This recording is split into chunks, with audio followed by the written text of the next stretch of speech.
Welcome, everybody. I jump right in. For years now, we have been told that independent brick and mortar retail is kind of outdated.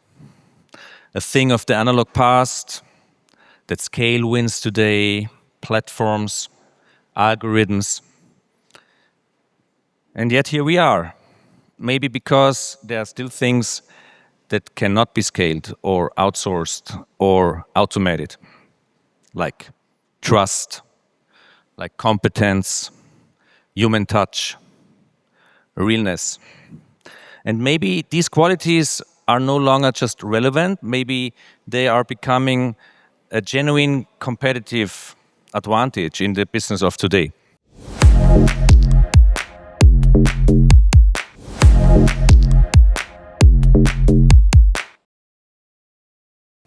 And this is what we want to explore. And fortunately, I don't have to do this on my own and alone. I'm joined by three people here on the stage who live the magic of independent retail every single day. It's Olivia Pfeif from Amazon Rinaldi in Nuremberg, not only in Nuremberg, also in Augsburg, and very new also in Telfs in Austria.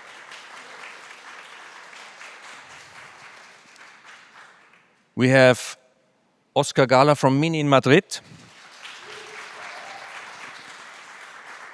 And we also have a local hero. It's Massimiliano Gianelli from Société Anonyme here in Florence. And so it's three retailers, it's three markets, it's three perspectives. Really happy to have you. Welcome to Realness, the economics of trust. And as I said, I jump right in. Olivia, do you feel like you are part of an endangered species? No, I actually don't. I have to admit, first, thank you all for coming and for listening to us in this vibrant group. I think it's going to be a very nice conversation with everybody. I met the guys before. It's super interesting.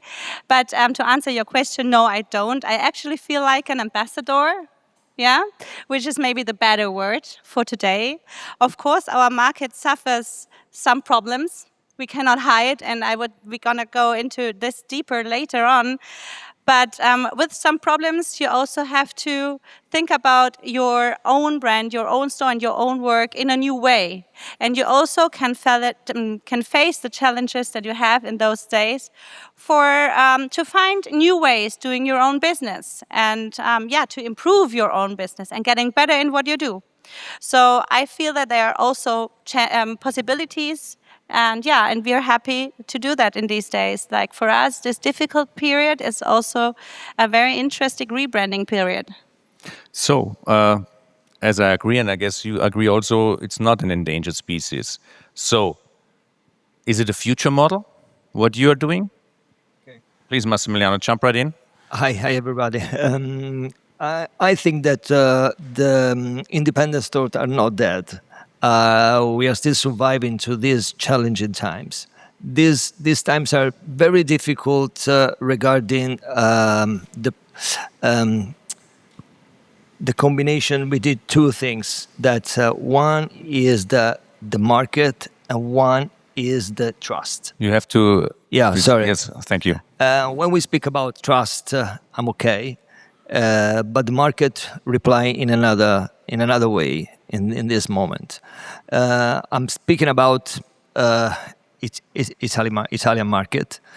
Italian market is suffering more, I think, than other markets like German market or like Spain market. I don't know Spain market well, but German is, I know, better. I think that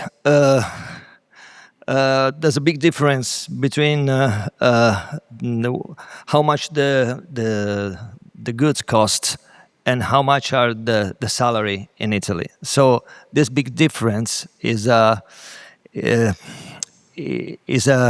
enemy of the market right now.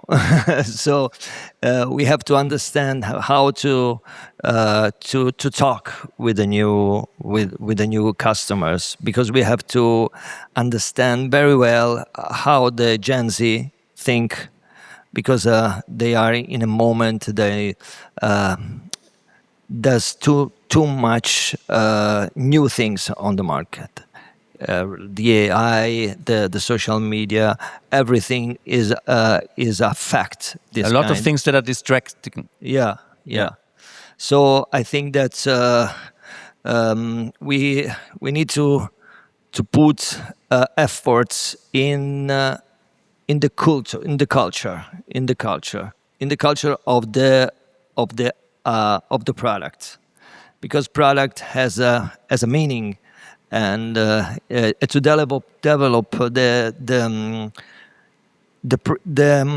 the fashion product is not easy, believe me, because I do my own production, and I know how much effort you have to put to do a collection and to do a production in quantity that are not so big as the big brands. But in the end, you're not selling a product alone. No.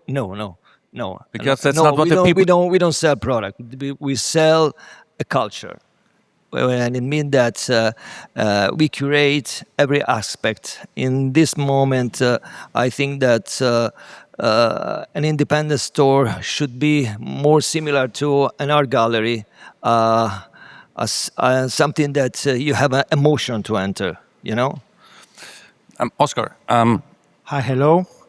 I think like at this time, the trust is the best tool for us to survive, because the social media, it's a very, very important at this time, and our best tool is our personality and our truth to see the difference between the big companies, big groups, and all big around us.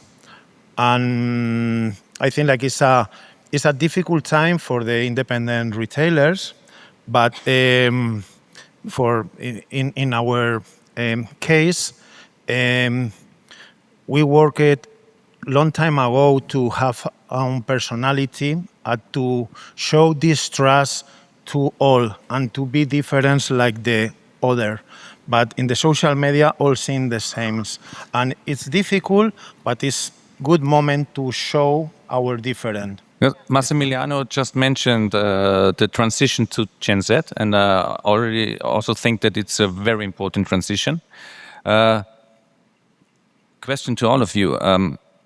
Do you feel that they are a different kind of customer with a different approach to product and also to service? Yeah, I would jump in here. We do have many customers from the Gen Z, actually, in the store. They are very well informed and they know exactly what they want to buy. So actually, they come into the store and they know our selection, they know what we have, they looked at it on Instagram. And then they come because they want to have a nice conversation and a nice time-spending moment. Because I just wanted to ask, if they know already, they could also order it online. Order it online, but they come to us. Because sometimes, of course, there's a very important point, they want to try it in real. Of course, they want to try it, they want to combine it, and they want to understand why they should pay a certain price for the product. Then it's our turn, it's our moment where we can really be different than maybe an online account or an AI, because we can add a value to a certain product, an emotional value. And this is very, very important. So you don't buy only a pair of pants for 1,500 euro of Prada. But you buy a combination, you buy a lifestyle moment, you tell them where they should go on holidays, how should they treat it, how should they wear it next year, and why they should wear it, because it's a very fashionable piece at the moment. So you're on top of that product, it's our moment to sell more of that. The personality, the spirit, and the value of the product, we may have to make it higher. The customer will be willing to spend the money when they are convinced where they spend it and how they spend it. So it's our task to inform the customer, to have a great team, to be in that moment able to give that value on top. I feel that very important at the moment. And maybe to show your language, because all the customers have a big quantity of information about all. But I think like it's important that you find your club. And the way that you need to tell them your message is it's the same about the brands, the product, but I think like it's very important to take your message for your club. It's very good when your club is very big, but the first time is to find your club, because in my case, it's impossible to fight with the big companies, because you know that the exhibition in the social media, in the website, is impossible for the smaller account. But if you take the people that love the way that you show it, is your opportunity.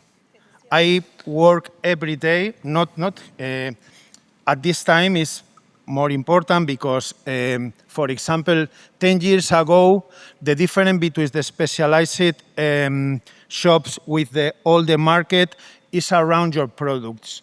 Is the selector retailers of different products. Now the big companies take it, and it's not one tool for you. But at this time, it's important that you take the way to show your message to your customers. So your own message, excuse me, your Sure. message, Your and not the message. message of the brands. Not- You can no, exchange the yes, brands, yes, the exactly. The message. customer chooses Yes, you in your your message. club. Yes. This There's is the your right club. wording. Yes. So you call it club. We talked about it. You called it a bubble. We all talk about communities. What is your community looking for when they come to your store? What are they expecting beyond product? They expect particular product, particular things, very selected. They expect to see some product updated, very new, new release, new an atmosphere that should be like at home, you know. Something like that. And I would like to say something about the Gen Z.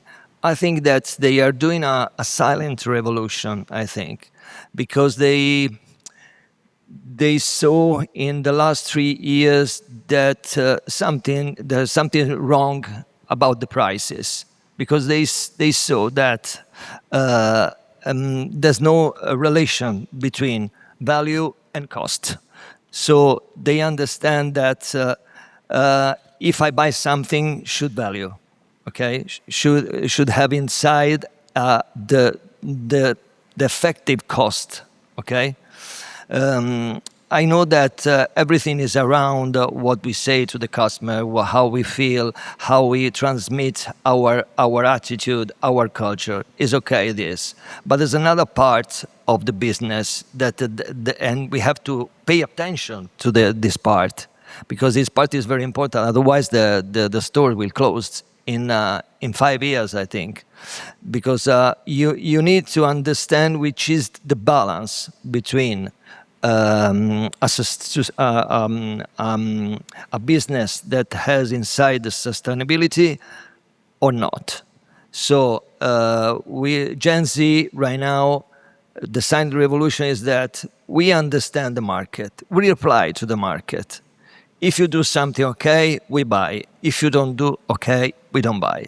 This is because they don't do, I don't know, strikes or something like that, but they are very focused on what we sell, and what we give to them in terms of atmosphere and consciousness, stuff like that. But would you agree that there's a new approach to physical retail?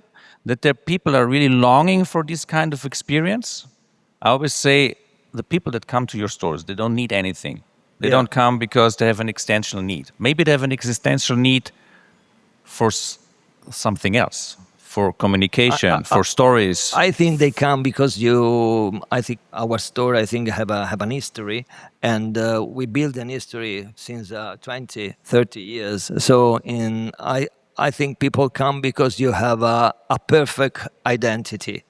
One of the worst things to do as a retailer is to buy what is popular in the market right now. If you do that, you're dead, I think.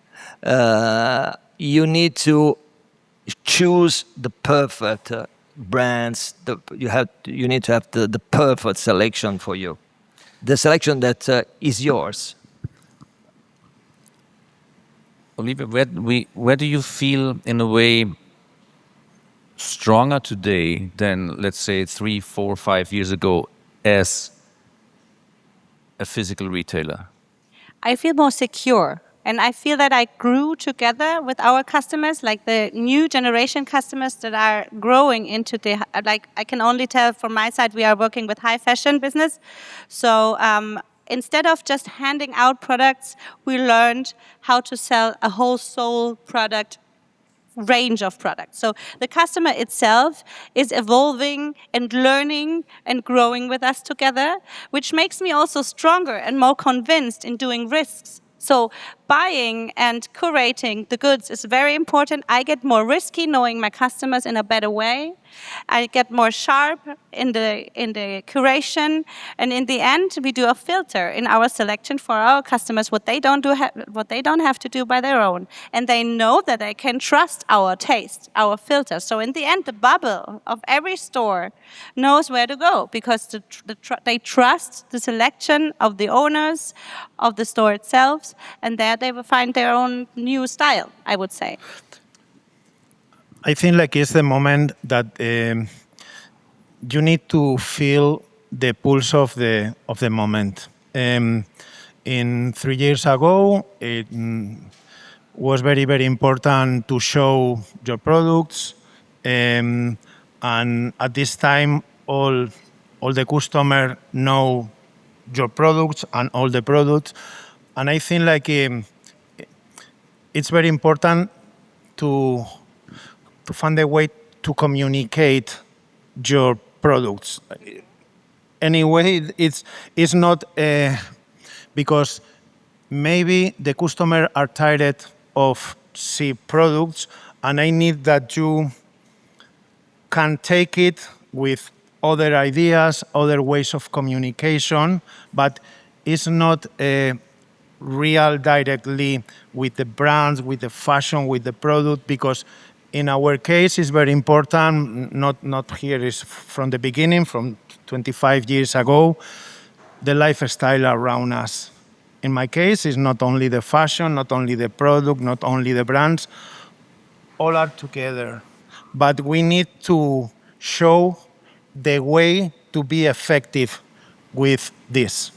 Is because a classical shop like us, we can take the best product with the best brands, but we need to find the difference to take our customer or the global customer or the new customer with your own stuff. I mean, Olivia, you mentioned trust, and we agreed that this is one of the keywords of today. It's always said trust is hard to build and easy to lose. What's the fastest way to lose trust? And what's the most important point to keep it? Of course, when you lose trust, what means that you sell products maybe that don't have any credibility, products with a low quality standards, what you don't stand for. You as an own brand, as an own store, we stand for quality, and we're standing for a certain standard. Either if it's luxury fashion, more urban, more street side, more cultural pieces. So every store stands for its own. If you then don't satisfy that needs, that demand that the customer, the final customer looks for you in your own store, maybe then you can lose trust for sure. You can also lose trust if you don't really care for your customers. What we really suffered in the last days, because we heard that many customers get upset quickly if they are not really well served. So if they're not well served in the store, they leave. So then we have some problems at the moment and finding the right staff. I don't know how is it in Italy and Germany. We need also intelligent staff, which is capable physically, mentally to understand and to sell these crazy products that we have, more intelligent products in terms of fabric, in terms of shapes, and to understand that they have to sell not only the product, also the spirit. So it gets more complex to be a seller. You're not only a seller, so you're a lifestyle curator, whatever you are. And then finding that stuff for a bigger company, you cannot always be every day on your own in the store. You have to have helping hands. And this is a very challenging point of our days. So you would agree that as we're talking about, it's more than ever a people's business. So we'd agree the question of having the right people to translate the product, the club. Is this a challenge also for you to find them, to find the right stuff? I need to find a way to escape the big message. I work to pretend to stay one step up. Not is the best way, but it's the only way to escape to the power of the bigger. In my case. How's your experience? My experience is that you need to be always very updated regarding the market trends and what happened. Because to have an identity, it doesn't mean to be static. If you are static in this kind of business, it's not so good. So you need to be very ready in the market, and a big part of the selling is done by the good sales assistant. You need to have a sales assistant that's more a stylist than a sales assistant. And when you enter in a store, I make an example. When you enter in Dover Street Market, that is one of the big temple of the fashion, you recognize that the sales assistants are really sophisticated, are really very well trained, and about what it is, Dover Street Market, for example. So you have to treat your own shop like a brand. If you treat it like a brand, every single year, every single season, a brand should do new collection, new ideas. And in my idea is that you need to be very updated. All the season, people should understand that you are on the market, in your market, in your target market, not in all the market. I have to throw in a question. Yeah. Would you ever trust a hairdresser that has a hairstyle that you don't like?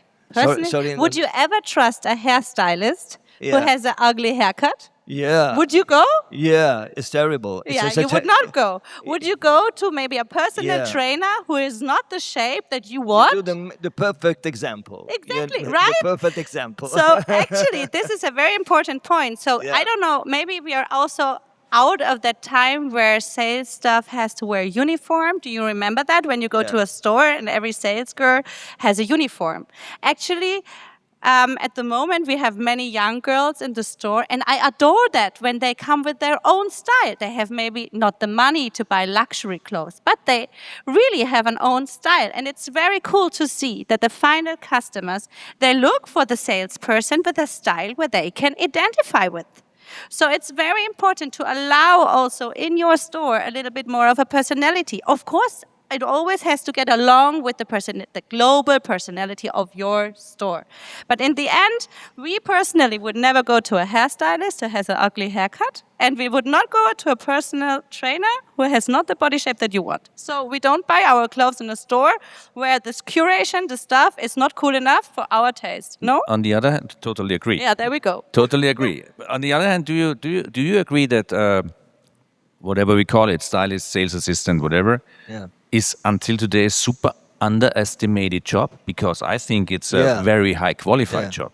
Yeah. You need to have a lot of skills to even enter this store, to even enter this kind of job. And I think it should be more appreciated in the whole society. Then maybe also more people would jump into this, because it's a great opportunity for young Yeah. people. If you're communicative, if you're into people, if you like people, if you like to communicate with people, it's a fantastic How opportunity. is it in Italy? Being a seller in Italy was always very cool working in a high fashion Yeah, store. yeah, How is yeah. it now? Yeah, it should the same. It is the same. It is the It's same. the same. This is the same. It depends on which store you work, but It's the still same. cool working It's there. still cool. How Yeah, is it it's still in cool. Spain? It's still cool. And please. We pretend to find the people's difference. because we can fight with the normal uniform. And it's necessary for us to show that from the beginning we pretend, because we are here to be different and show that we can make you different than the other. And it's difficult because it's the opposite between the origin of our work with the reality of our environment, I think. And it's not easy because you want to have very, very successful and want to be special. And it's not easy. You need to find the mix between both. You mentioned social media and the role of social media, and for sure it's huge. But still, if you could choose between rather having, I don't know, 100,000 followers or 1,000 loyal customers. It's better to have 1,000 loyal customers. This time is the moment of it. Hello. Because they are real. Yeah. What's your take? Well, we call it inner circle, actually. We have not so many fans on Instagram, but the ones that we have are really true and loyal customers. When we post a novelty on Instagram, people are looking for us. Sure. Yeah. Not to be misunderstood, the channel is important. Yeah. The channel is important as a display, as a part of today's communication. Yeah, but we don't have too many. We just have loyal ones. So that's what I wanted to say. I say that it's not so important how many you have. It's important that you have the right audience. Because in the end, we are working in high luxury fashion or luxury business. So in former times, let's say 5 years ago, we talked about 1% of the whole people who can afford luxury fashion. Now with new prices, let's say we are working with 0.5% of the whole population. Okay, so we also have to admit that maybe we cannot have all the audience on Instagram who can be interested maybe in the products that we sell. But it's important to have the right ones who are really loyal and who come to find your store in the end and who want to tell to understand your story that you're telling, and to be willing to pay the price and the full price and not only the reduction price. Yeah. This is a big challenge. Maybe we discussed it before. Maybe this is one of the most important challenges to get people back to what I call price literacy, so that they understand the price. So is it also part of your job to explain? Yeah. Let's say to explain the balance between price and value. I think like it's como one part of the moment. In the past, was fashionable to take the expensive items, and now the new fashion is around reasonable prices. But I think like it's changing in every moment. It's not the same in all moment. Even one customer can change her mind in the same day. In the morning, she says, I don't want to spend money. And in the evening, she says to me, if you want to look expensive, you have to wear expensive. Okay, so this is the attitude we have to face every day. And I think it's important to get exactly that feeling. Yes. You have to get the customer wearing that expensive clothes, and then to make her understand that right now, she has to feel expensive and she has to feel the value, and then she wants to buy it. And this is a very important moment where you have to catch the customer. And this is just very short time, but having her in front of the mirror and getting her the feeling that she needs to have to spend that money or his money. And then you have her. Also for the future. Yeah, please feel free. You're mentioning an important point also, because what's one of the big discussions when we talk about brick and mortar today is it's not about, so in the former time it was you're opening up and then you wait for the customers to come. I think these times are over. So the times of kind of genuine frequency, they're over. What makes people come to your store? I think it's always the atmosphere of what you transmit to people through your social media, through when they enter in your store, how you speak to them, in a very friendly way. For example, I don't like the shopping experience of the big stores, of the big brand, of the flagship store. Everything is so perfect, so distant. I think I so far from the client. I prefer something that is more friendly, and in that way you build trust in this way, because people sometimes come in store just to have a chat and not necessarily buy, okay, just to say hello. And this in this way you understand that they trust in you. And do you know? believe, because that's Yeah. very much what I believe, do you believe that this is something that even will increase the next years, because people are longing for this kind of experience, Yeah. longing for this kind of talk, Yeah. longing for attention also? Yeah, yeah. Sometimes you spend I don't know 1 hour with a loyal customer to speak not necessarily about product or about clothes. You speak about travel. Travel, music. They trust you also for travel advice and Yeah, for, for I don't know, travel advice. hairdresser or Yeah, whatever. yeah, They yeah. trust you for these, right? Yeah, they trust for this. They need suggest about restaurants, about I don't know, a new film to see, something like that. So if the hypothesis is that, and I really believe that independent physical retail is facing, if it's done in the right way, is facing beyond all the challenges, facing a great future. What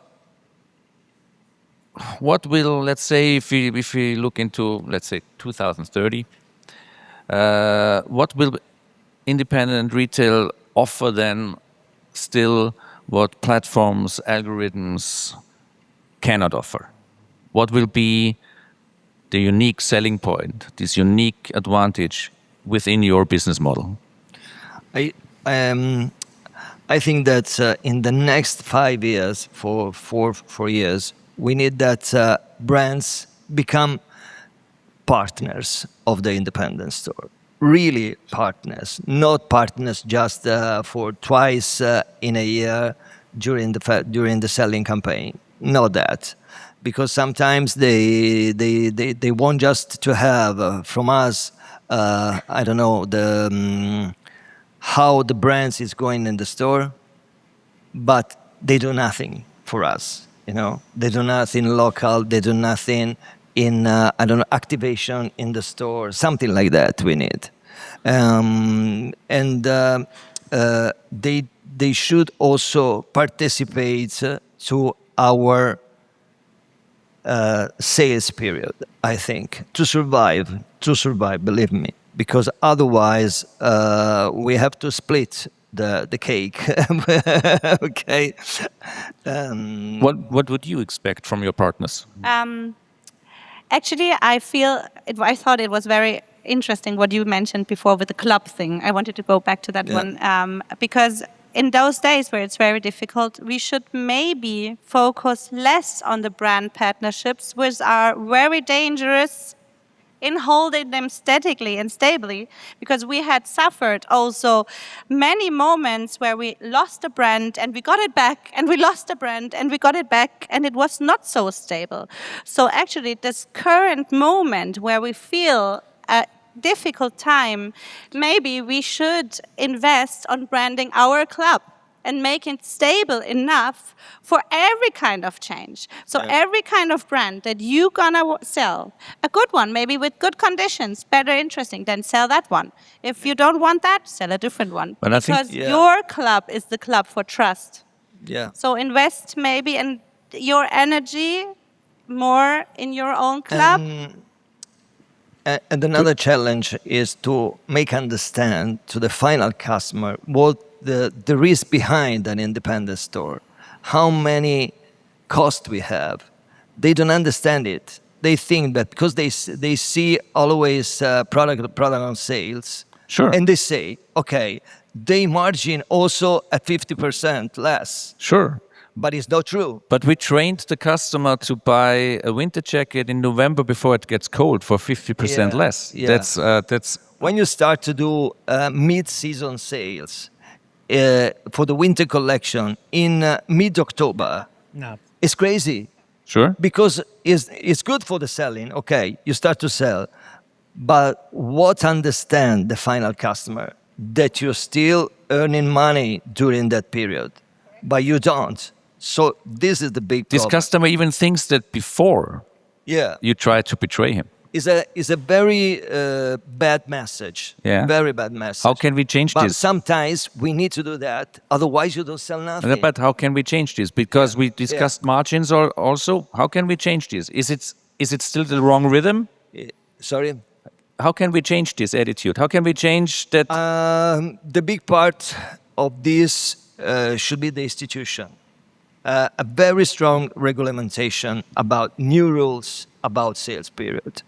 And I think I speak about also the European community, because the law that the price is recommended, I don't know if it's correct.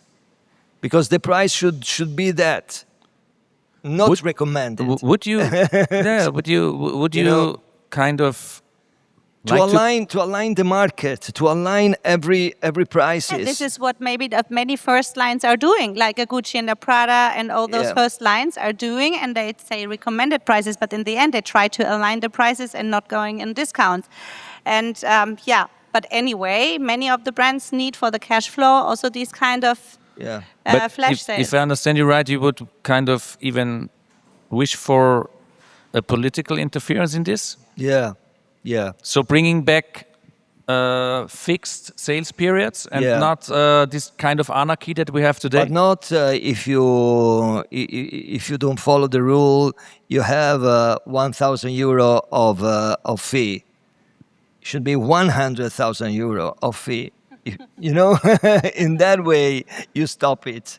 There's another chance because big seller, big e-commerce, the sell in Italy, the sell in German, at the beginning of the season at 40-50% discount, and you receive the goods yesterday of that season. You know, you can't put that. Is this what you also meant with this new definition of partnership? To understand that in this niche of the whole Yeah. market, and we are a niche here. Brands should understand what I want to do. I want to do B2C or I want to do B2B. If I want to be a wholesaler, you need to follow the rules. Yeah. Otherwise, it's not correct. It's very difficult, the solution, because the big sales is with the big companies, with the big project, with the big budget.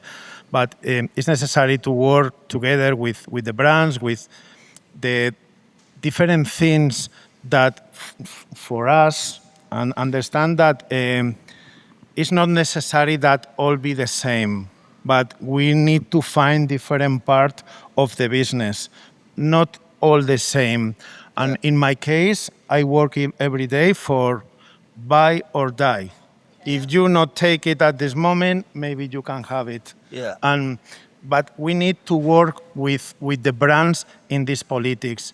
So you create desirability because you don't have too much of a product, right? Yes. I also lived a very important point this year for the first time since many years, which was that the sale was not so strong. I don't know. We had a pre-sale. Many of store owners had the pre-sale, and honestly, it was my first year. Since now I'm 20 years in that store. Like the store exists longer, but I'm 20 years in that business, and normally we have a queue outside. And this year, nobody cared about sale. The customer came, yes, they did, but they asked me for novelties. So it's interesting to see also a shift in the interest of the customer that they maybe don't care so much anymore if they can save the money. When did you start sale? When did you start sale in the season? Well, we did a first sale this time for our VIP customers the last week of May, which is very important because it's a far-fetched mid-season sale, what they do before. So we don't want to lose our customers, obviously, for online. But honestly, we don't put everything on sale. We just put a little bit on sale. And normally it pulls a lot of customers. This year, no. And what did we sell? The new arrivals. So in the end, I understand it. The message from me was that it's not about pricing anymore. It's about community. It's about cool stuff. You don't have to buy too much, so that in the end of the season you can still breathe, and that you have the right products. The curation maybe is the goal. But it's a great bridge to, let's say, to get close to the closing round. What is one thing our industry should stop doing? If you can decide, one thing that you think our industry is doing wrong and should stop doing. I can't understand you. Whatever. Something Specificity has to change. something that you really would love to change. If you know, the fairy comes to you and say, you can choose one thing that our industry stops from now on. I don't know what we can change. In one part, it's the same from a long time ago. Or to put it in the other way, what's the biggest pain in the ass in your daily business? The margins. It's a question to all of you. in the The end. margins. For me, it's the margins. That and we the really margin. have on many, many brands a fixed margin, which is definitely too low. So you earn really just like on Prada, for example, we have a 2.0 margin on every product, whole around the products for the whole product group. And I actually miss times where we had margins also for bigger brands of a 2.8. But yeah, this is what, for me personally, in terms of salary raises, rent raises, and everything, cost raises, I need a margin raise too. This is in my case. I don't know how it's about you. Massimiliano, if you could choose, what you would wish for? If I can choose, is I speak always about the relationship between brands and retailer. Should be more stronger. It happens sometimes that the brand that you buy start to do private sales early in the season, and then they do another thing. They do family and friends in the showroom directly. This happens. Believe me, probably in Nuremberg is different, but here in Italy, close to Florence, they're all the flagship. And the outlet. Don't talk about the outlet situation. It's crazy. They do what they want. They stop doing that. If they want that in the future, will be some multi-brand stores. Otherwise, I think should be very difficult to survive in the next future. I think I have a different point of view because I do also my own brand and I have different margin, obviously. So on my own brand, and it's not easy to produce. It's a lot of work, but we do because in this kind of atmosphere and situation, we need to do that because otherwise, with just 2.0, like you have on the sneakers, you don't earn margin. You don't have margin. Believe me. Sometimes you achieve the 27. The 70% of sellout, and you don't have the break-even point. So it's crazy with the 70% of sellout.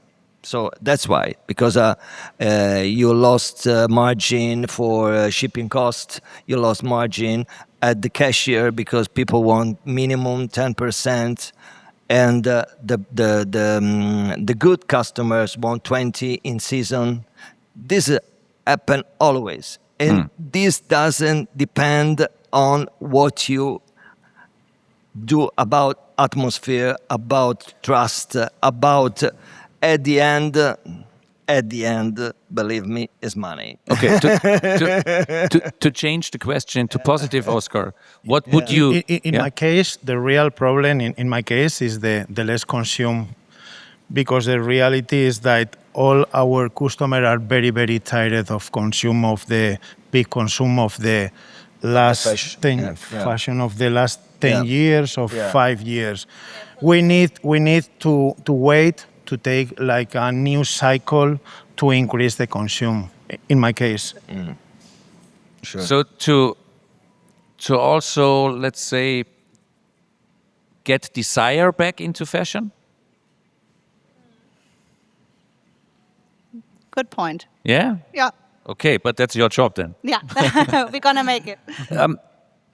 So if you were, it's a question, last round to all of you. If you were opening a store today from Yeah. scratch, but knowing everything you know now, what would you do differently? Maybe I would start with my own brand first instead of putting in other brands. Yeah. Why so? Because then I start with my own marketing and my own storytelling and everything. And then maybe I could accept a brand offer. But maybe I would do it the other way around. Okay, that's bold. Yeah. Okay. Me too. I will do the same as she told. I probably produce just my own brand and sell it directly, because right now the important thing is to have your concept closed. You know, closed like Apple did in the past. You know, the system should be closed. In this way, you have a shield that protects you, okay, regarding what happened in the market. So before you build up your shield, and then you open a store. Oscar, I really hope that you are now a strong voice for multi-brand retail. I feel like it's a very difficult at this time to start with a new brand or new brand around your shop, because it's not an easy time, but we are lucky because opened it 10, 20 or 25 years ago. Yeah.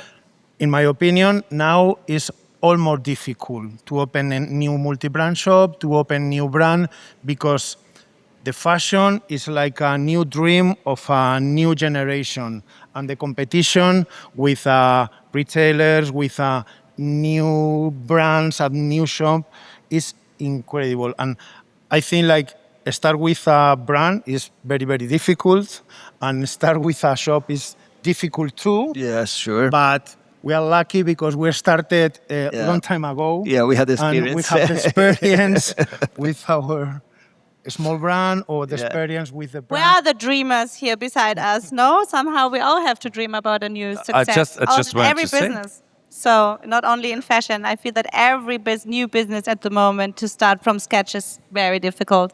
Not only fashion. Yeah, I think like it's the time to wait like a new cycle of consume, because I think like it's a real big problem. Is the start of the e-commerce was explosion, global explosion around the sales, the brands, the communication, and we are tired of it. We need to take like new cycle.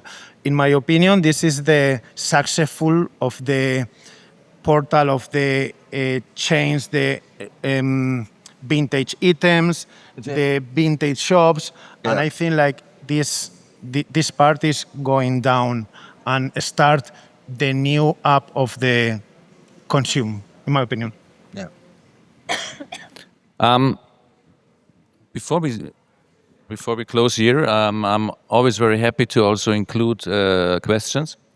Anyone wants to take the chance to ask? Yeah, let me jump here.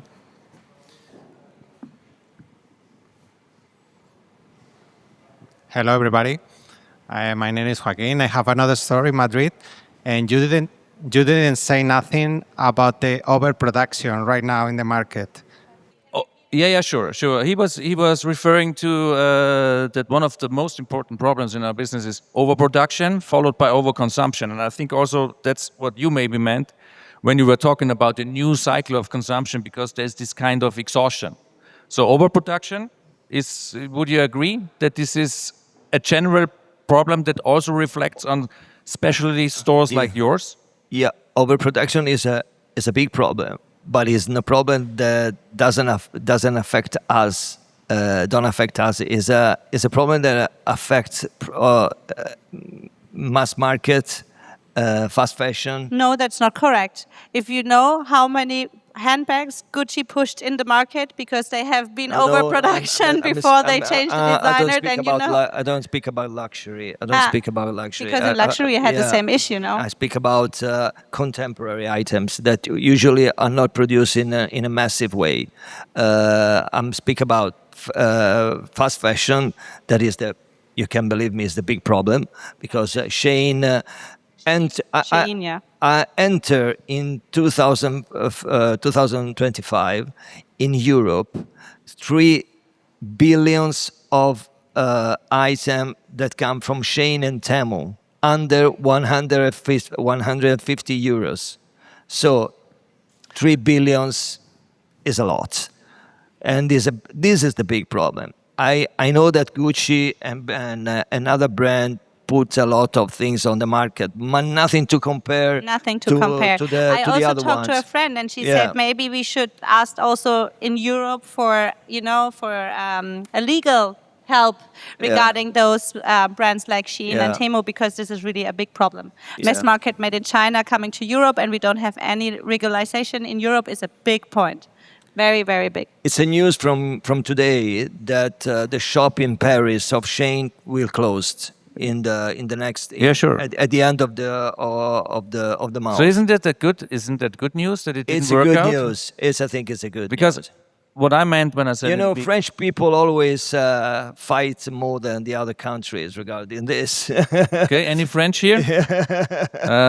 No, but again, what we were saying in the beginning, I don't think for sure Shein is a factor, but it's a different planet.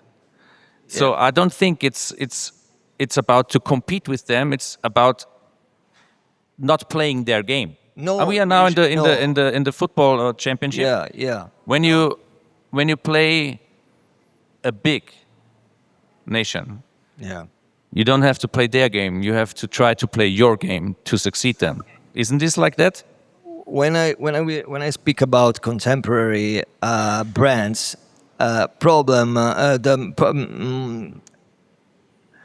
it happens always that the problem is to achieve the minimum quantity. So that's why I say that the problem is not the overproduction for contemporary brands.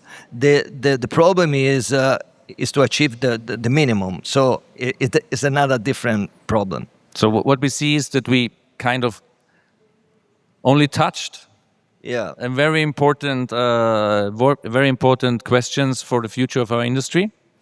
Still, my take is that there is a future for physical retail, and if it's done in the right way, there is even a bright future for it because people will turn back to it because there's a longing for it.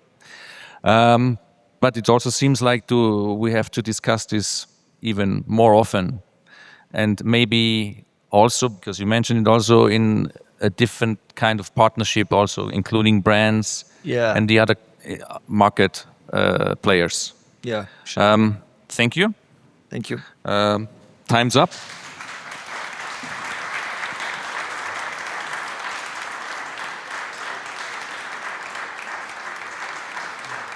And if anybody in the audience is interested who I am, not her for sure. I'm the guy who's doing this magazine together with a fantastic team, which partly also is here. Thank you. Thank you very much for the invitation. I think it was very cool that we had three different countries here today. It was really cool. Thank you. It was very European, and these are like